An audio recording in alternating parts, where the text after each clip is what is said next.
अपनी असली पहचान को सबके आगे रखने के लिए कह रहे थे। भीड़ में से निकलता हुआ योद्धा उसके पास जाता है और उससे पूछता है, कौन है तू? सच सच बता। रुद्र एक बार के लिए घबरा जाता है, लेकिन सबकी बातों का जवाब यही देता है कि मेरा नाम रुद्र है मूर्ख, मैं बाहर क्यों अपना नाम छुपाऊंगा? ये ऐसे नहीं मानेगा, योद्धा ने कहा। पूरी भीड़ कंफ्यूज थी, उन्हें समझ में नहीं आ रहा था कि वो क्या करें। प्लेयर्स के पास अपना नाम रखने की फ्रीडम है, लेकिन इसका मतलब यह तो बिल्कुल नहीं कि कोई भी इस फीचर को चीटिंग करने के लिए यूज करे। आखिर चक्कर क्या है? कौन है यह आदमी? युग ने रुद्र को घूरकर मन ही मन सोचा। इससे पहले कि युग कुछ कहे या पूछ पाता, एक आवाज आई, इस आदमी ने बस अपना नाम रुद्र रख लिया है, ये एक चीटर है, इसको मार डालना ही ठीक है। भीड़ में से किसी ने चिल्लाते हुए कहा, प्रॉब्लम बस यही है ना कि सेफ्टी जोन है, तो कोई किसी को नुकसान नहीं पहुंचा सकता, बस इसी का फायदा उठा रहा है ये बहरूपिया। भीड़ में से किसी दूसरे ने गुस्से में कहा। योद्धा ने इस बात को एक चैलेंज की तरह लिया और तेजी से रुद्र की ओर बढ़ने लगा। भूल गए ये सेफ्टी जोन है, यहां तुम मेरा कुछ नहीं बिगाड़ सकते हो, रुद्र ने कहा। इस बार भी योद्धा ने रुद्र की कही हुई बात को इग्नोर किया और गुस्से में उसकी तरफ बढ़ता ही रहा। वो योद्धा रुकने का नाम ही नहीं ले रहा था। सब अचंभे में खड़े योद्धा को देख रहे थे कि अब क्या करने वाला है। आपस के लोग समझ नहीं पा रहे थे कि योद्धा का ऐसे करने के पीछे क्या मकसद हो सकता है, पर धीरे धीरे उनको समझ आ गया कि वो क्या करना चाह रहा था। योद्धा जैसे जैसे जितनी तेजी से रुद्र की ओर आगे बढ़ा, वो उससे बचने के लिए पीछे कदम लेने लगा। वैसे ये रुद्र काफी स्टूपिड है, भीड़ में से एक इंसान की आवाज आई। युग के साथ भीड़ के कुछ लोगों को समझ में ही नहीं आया कि उस आदमी ने रुद्र के बारे में ऐसा क्यों कहा।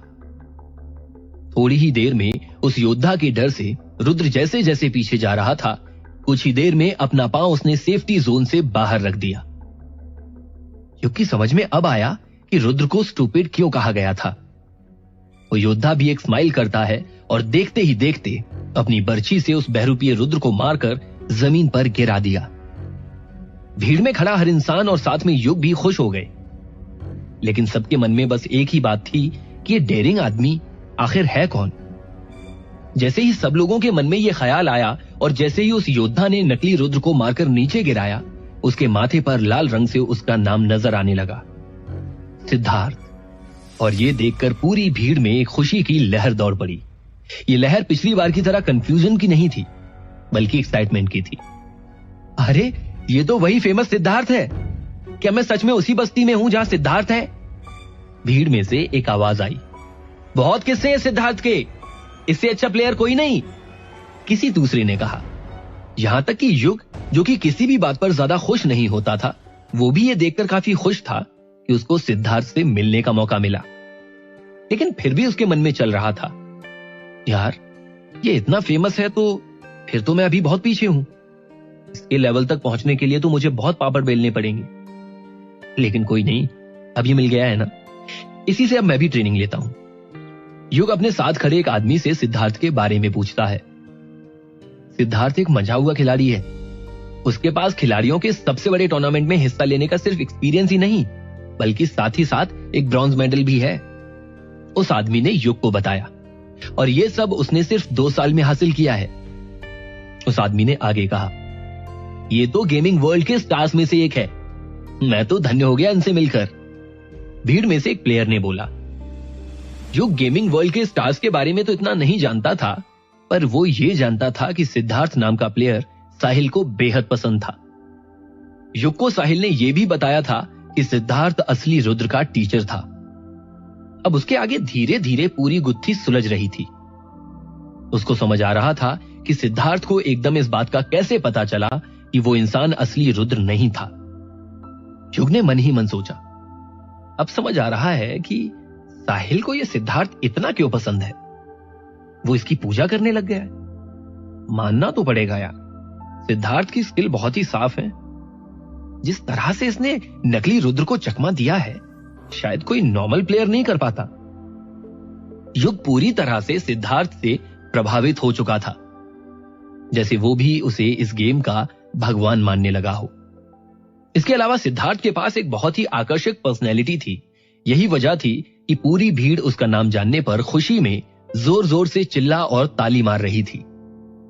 भीड़ को शांत करते हुए सिद्धार्थ ने कहा, मैं इस कंफ्यूजन के लिए आप सबसे माफी मांगता हूं। मैं जानता हूं आप लोगों का इस सब की वजह से काफी टाइम वेस्ट हुआ है। मैं आप सबको दिलासा दिलाता हूं कि चोर गली का कोई भी प्लेयर आगे से आपको कभी परेशान नहीं करेगा। लेकिन इसके साथ साथ मैं सब प्लेयर से रिक्वेस्ट करता हूं कि आप अपनी तरफ से भी चौकन्ने रहें। I love you Siddharth. भीड़ में से एक लड़की की आवाज आई और आते ही वो बेहोश हो गई। सब प्लेयर्स ने उसको संभाला, पर साथ ही सब हंसने लगे। बस्ती में माहौल काफी अच्छा हो गया। सिद्धार्थ अभी भी सबसे शांत रहने की रिक्वेस्ट कर रहा था। मैं रक्षकों के किले से हूं और हम सब किसी भी चैलेंज से डरते नहीं हैं। इस बात को इतनी जल्दी दबने नहीं देंगे। हम इसकी पूरी जांच करेंगे। सिद्धार्थ एक तरफ अच्छी अच्छी बातें कर रहा था और दूसरी तरफ लोगों को उसके लिए चीयर करने से रोक रहा था। यह देखकर युग मुस्कुराया और बाकी की भीड़ के साथ वापस जाने के लिए मुड़ा। जैसे ही वो चलने लगा, सिद्धार्थ ने आवाज लगाई, रुको दोस्त। युग एक बार को तो चौंक गया, पर अंदर ही अंदर उसको खुशी भी हुई कि सिद्धार्थ उसको बुला रहा है। पर युग ने हमेशा की तरह जो उसके मन में था उससे कुछ अलग ही कहा। क्या हुआ, कोई प्रॉब्लम है क्या? सिद्धार्थ सेफ्टी जोन से बाहर ही खड़ा हुआ था और युग की बात सुनकर वहीं खड़ा रहा। वो युग के जवाब से थोड़ा सरप्राइज था, पर इस बात को इग्नोर करते हुए सिद्धार्थ ने युग से कहा, यहां जो कुछ भी हुआ उसके लिए आई एम सॉरी। आपने हम सबकी बहुत मदद की है, इसके लिए थैंक्स। युग ने उसकी बात के जवाब में कहा। लेकिन युग के दिमाग में अभी भी यही चल रहा था कि सिद्धार्थ इतना मीठा कैसे बोल सकता है। लेकिन फिर युग ने सिद्धार्थ से यह भी कहा, मुझे अगर कभी रक्षकों के किले का किया हुआ यह एहसान चुकाने का मौका मिलेगा तो मैं ऐसा जरूर करना चाहूंगा। जब तक कहीं युग की इस बात का सिद्धार्थ जवाब दे पाता, पीछे से प्लेयर की आवाज सुनाई दी, भाई मैं आपके साथ अपनी इक्विपमेंट बदलने के लिए तैयार हूं। एक प्लेयर ने युग से कहा।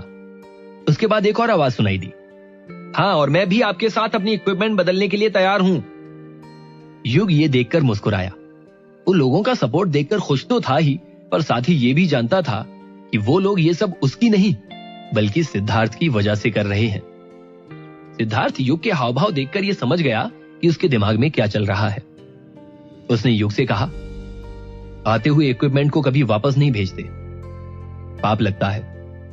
यह सुनकर सिद्धार्थ और युग एक दूसरे की तरफ देखकर हंसे और युग ने उसकी बात मान ली। उसने अपने 4 के 4 कवच निकाल दिए और उसके बदले में एक जोड़ी जूते, एक पतलून और अपनी कलाई और पैरों के लिए गार्ड्स के जोड़े ले लिए। ऐसा करने के बाद उसने सिद्धार्थ को थैंक यू बोला और वापस गांव के दवाखाने की तरफ भागा। काफी मेहनत के बाद युग के पास 11 चांदी के सिक्के भी इकट्ठे हो गए थे। वापस जाते हुए बस युग यही सोच रहा था कि कहीं उसको उस लीडर बाज का सामना न करना पड़ जाए, बल्कि वो तो ये प्रार्थना कर रहा था कि काश किसी को भी उस लाल राक्षस का सामना न करना पड़े। जैसे ही युग गांव के अंदर गया, उसने देखा कि वो लीडर बाज किसी से लड़ रहा था। वो किसी एक से नहीं बल्कि 4 प्लेयर से लड़ रहा था।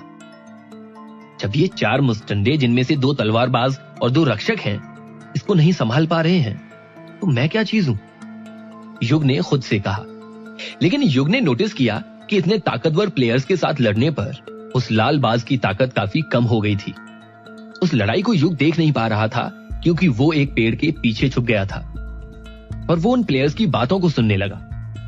दूरी बढ़ाओ, मैं इसको संभाल नहीं पा रहा हूं, एक प्लेयर ने उस लाल बाज से लड़ते हुए कहा। मैं पूरी कोशिश कर रहा हूं, दूसरे प्लेयर ने कहा। उनकी बातें सुनकर युग को यह समझ आ रहा था कि ये सब एक साथ नहीं आए थे और ना ही कोइंसिडेंस से एक साथ लाल बाज से लड़ रहे थे, बल्कि चारों एक ही टीम में हैं, क्योंकि उनका हर वार एक दूसरे के साथ कोऑर्डिनेशन में था। ये सब देखते देखते युग के दिमाग में ख्याल आया, जब वो लोग इतने टाइम से खेल रहे हैं तो इसको चकमा देकर भाग क्यों नहीं गए? इसके साथ किसी ऐसी लड़ाई में अपना टाइम वेस्ट कर रहे हैं जिसमें वो कभी जीत ही नहीं सकते। फिर उसने सोचा, होगी कोई वजह, पर कुछ भी कहो, यह लड़ाई मेरी वाली से काफी ज्यादा इंटरेस्टिंग लग रही है। वो चुपचाप पेड़ के पीछे छुपे हुए उनको देख रहा